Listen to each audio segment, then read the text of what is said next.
এই গাড়িটা হল মরকেরিং, আমরা মরকেরিং পার করে আসি। এটা ডান নামে আছে, লংশিলংয়ের থেকে আসছে। তো মানে লাখের দরদ বাঁচে গেছে, আসি পাহাড়ত মারে দিয়ে এদি বেড়ে যাচ্ছে।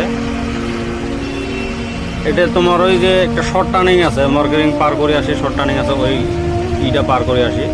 ওই শর্ট টার্নিং হতে ফিরে আরেকটা নতুন করে ওই যে ওয়াল বানিয়ে দিছে, ফুটপাথ ইগুলো বানিয়ে দিছে। ওই 14 জায়গাটা এটা হল বেঙ্গল নাম্বার গাড়ি। এটাও লাখের দরদ বাঁচে গেছে। যদি খালি এই রিসেন্টলি কয়েকদিন আগত এই ওয়ালটা বানাইছে, ওয়ালটা না বানাইলে আজকে ড্রাইভার হয়তো বা দুনিয়ার থাকিল না হয়। উপরবেলায় ওর জানটা বাঁচা রেখেছে। কোথাতে গেছেন আল্লাহ না মারলে কাই মারে, কথাটা হচ্ছে ওটে।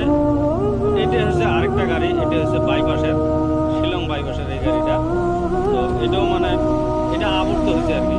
তো ভিডিওটা যদি ভালো লাগে একটা ফলো করে শেয়ারটা